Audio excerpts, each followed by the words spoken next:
दोस्तों, एक बहुत पुरानी कहावत है। एक कुम्हार मिट्टी से कुछ बना रहा है। उसकी पत्नी आती है, पूछती है, स्वामी आप क्या बना रहे? कुम्हार कहता है, मैं चिलम बना रहा हूँ, चिलम। उसकी पत्नी कहती है, आप सुराही बनाइए, गर्मी का सीजन आ रहा है, बहुत बिकेगी। कुम्हार का विचार बदल गया। देखिए, बहुत सुंदर कहानी है। कुम्हार का विचार बदल गया। उसने मिट्टी को वापस आकार देना शुरू कर दिया। कहते हैं मिट्टी से आवाज़ आई। कहते हैं मिट्टी से आवाज़ आई। मिट्टी कहती, तू ये क्या कर रहा है? कुम्हार कहता है, अब मैं सुराही बना रहा हूँ, मेरा विचार बदल गया है। मिट्टी कहती है, तेरा तो विचार बदल गया है। सुनिए, बहुत ध्यान से सुनिए। तेरा तो विचार बदल गया है, मेरी तो ज़िंदगी बदल गई। यदि चिलम बनती तो जीवन भर मेरे अंदर आग भरी जाती। अब तो सुराही बना रहा है, खुद भी शीतल रहूँगी, औरों को भी शीतल करूँगी। हर व्यक्ति को ज़िंदगी में ऐसे अवसर प्राप्त होते हैं जब वो अपने विचार बदल के अपनी ज़िंदगी बदल सकता है, अपना जीवन बदल सकता है। वाल्ट डिज्नी चाय पी रहे हैं, कुर्सी पर बैठे हैं, टेबल सामने रखी हुई है, चाय का कप रखा हुआ है। टेबल पर एक कपड़ा बिछा हुआ है। एक चूहा आता है और टेबल पर चढ़ के चाय में एक चुस्की लगा के वापस चला जाता है। वाल्ट डिज्नी हैरान हो गए देखकर। बहुत आनंद आया, बहुत मज़ा आया। फिर आएगा चूहा। 5 सेकंड, 10 सेकंड, 20 सेकंड, फिर वो चूहा आता है। टेबल पे बिछे हुए कपड़े पर चढ़कर फिर टेबल पे आता है, चाय के कप में एक डिप लगाता है और फिर बहुत मज़ा आया। वाल्ट डिज्नी हैरान है, बहुत आनंदित हो रहे हैं, बहुत आनंद महसूस कर रहे हैं। सोचते फिर आएगा। गौर से देखते, बड़े ध्यान से देखते हैं, चूहे का इंतज़ार करते हैं।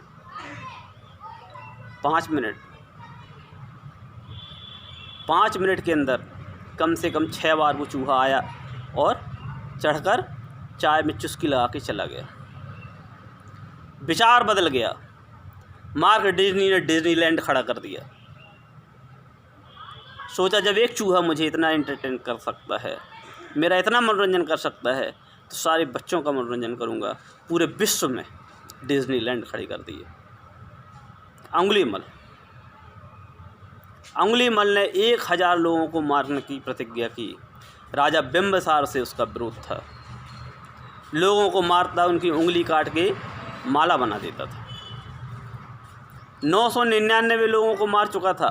सिर्फ एक व्यक्ति की तलाश थी, उससे मिलने कोई नहीं जाता था। जहाँ वो रहता था वहाँ की गलियाँ सूनी हो गई थी।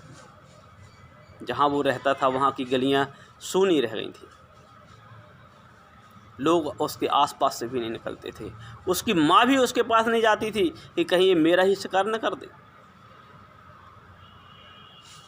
गौतम बुद्ध उस रास्ते से निकले। उनके साथ उनके शिष्य थे। शिष्य ने बताया, तथागत इस रास्ते पर मत चलिए, तथागत इस रास्ते पर मत चलिए, यहाँ अंगुलीमाल रहता है। 1000 लोगों को मारने की प्रतिज्ञा की है, 999 लोगों को मार चुका है। गौतम बुद्ध ने कहा कि वो साधु ही क्या जो अपनी मौत के डर से अपना रास्ता बदल दे।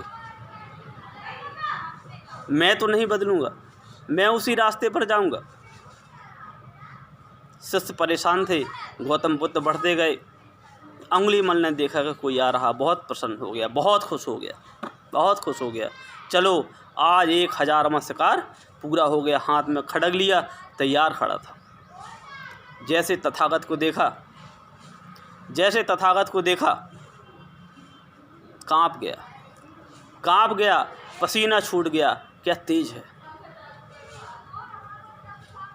उनका तेज देखकर, एक साधु का तेज देखकर पसीना छोड़ दिया। अंगुलीमाल बोला, हे साधु, लौट जाओ, मैं अंगुलीमाल हूँ। 999 लोगों को मार चुका हूँ, तुम्हें भी मार दूंगा, लौट जाओ। साधु ने कहा कि यदि मुझे लौटना होता तो मैं आगे ही क्यों बढ़ता, अब तेरे लौटने का समय हो गया। अंगुलीमाल ने फिर चेताया। तथागत सामने खड़े थे। उनका तेज देखकर, उनकी आँखों को देखकर अंगुलीमाल काँप रहा था। मारने की इच्छा नहीं हो रही थी। फिर अंगुलीमाल ने बोला कि आप यहाँ से चले जाइए, नहीं तो मैं आपका वध कर दूंगा। गौतम बुद्ध ने कहा ठीक है, मेरा वध कर दे, लेकिन मेरा एक बात मान, ये जो सामने डाली दिख रही है, पेड़ पे जो डाली लगी, इस डाली को काट दे। अंगुलीमाल ने तलवार से खड़क से डाली काट दी। तथागत ने सोचा बात तो मान रहा है, मुस्कुराए। बुद्ध मुस्कुराए, बात तो मान रहा है। बोले अब इसको जोड़ दे। बोले साधु मैं इसको कैसे जोड़ सकता हूँ। बोले जब तू एक डाली को नहीं जोड़ सकता, तूने 999 लोगों को मारा है, उन्हें कैसे जोड़ सकता है। उसकी अंदर की चेतना जाग गई। उसने जो अपराध किया था वो अपराध वो जाग गया। तथागत के चरणों में उसने जो उंगली की माला बनाई थी, तथागत के चरणों में डाल दी, बुद्ध के चरणों में डाल दी। बुद्ध के चरण पकड़ लिए, बुद्ध पलट गए। बुद्ध बोले रुको, बुद्ध पलट गए, चल दिए। अंगुलीमाल बोला रुको, हे साधु रुको। गौतम बुद्ध जानते थे कि पीछे पीछे आएगा। अंगुलीमाल आप सब जानते हैं पीछे पीछे आया और गौतम बुद्ध की दीक्षा ली। गौतम बुद्ध ने कहा जा भिक्षा मांग के आ। अब जहाँ उसने लोगों को मारा था वहीं गया भिक्षा मांगने के लिए। लोगों ने पत्थर मारे, शरीर से खून निकल रहा था। जब गौतम बुद्ध के पास आया, उन्होंने पूछा बहुत दर्द हो रहा है। अंगुलीमाल ने कहा हे प्रभु, जो दर्द है, जो पीड़ा है, वो तो आत्मा की होती है और आत्मा तो आप में विलीन हो गई है। इस शरीर पर पत्थर मारे गए हैं, कहीं कोई दर्द नहीं हो रहा। एक विचार यदि आप बदलेंगे तो जीवन की नई ऊंचाइयों को छुएंगे। और प्रत्येक व्यक्ति के जीवन में ऐसे अवसर आते हैं, ऐसा समय आता है जब उसको बार बार अच्छे विचार कहीं से प्राप्त होते हैं, लेकिन वो उनको लेकर आगे नहीं चलता। नमस्कार नमस्कार।